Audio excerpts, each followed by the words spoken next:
If you don't know how to pray or where to start, a great place to begin is the Lord's Prayer. But how do you do that? Do you want to just keep repeating it just like the way it is written? Well, maybe you do. Sometimes we in the Western world feel like we can't pray words that we didn't come up with from an authentic place within ourselves. But why not? Right. Jesus prayed using the Psalms, and I don't think that made his prayers any less authentic for him. In fact, we'd encourage you to memorize the Lord's Prayer and pray it verbatim every day. As you do, watch how it shapes your faith and your relationship with God.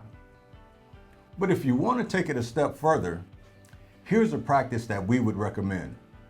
First, pray the Lord's Prayer exactly how it is written. Then, go back and pray it line by line, expanding on each phrase as you go based on your own situation.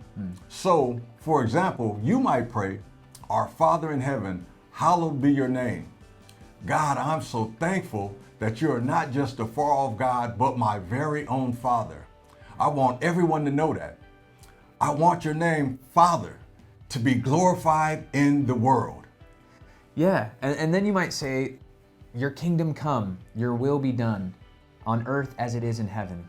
Jesus, I see so much pain, so much death, so much evil around me, and I long for your world to be set right, for everyone to recognize your rule. Yeah. I want our city and our neighborhood to look just like heaven." Move through each line of the Lord's Prayer like that, letting those words open up all of your thoughts, all of your feelings, all of your desires. Now,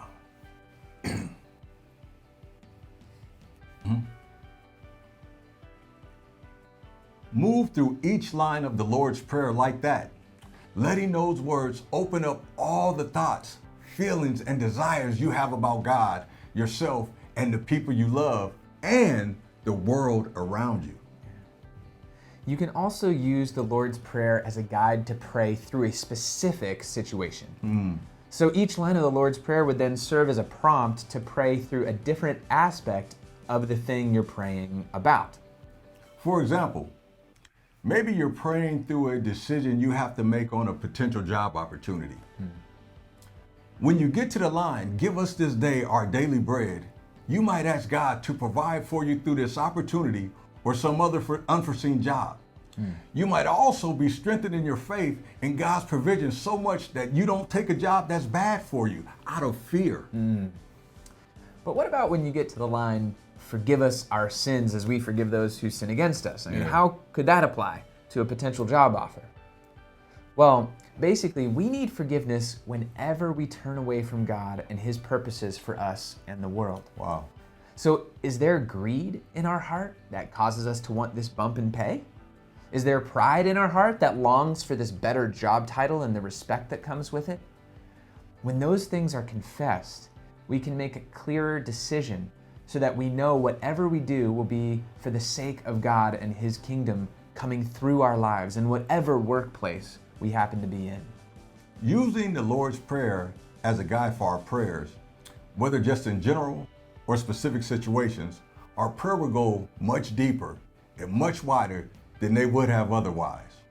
And as you pray like this, we guarantee you that over time, your trust in God and your relationship with him will be deepened as well.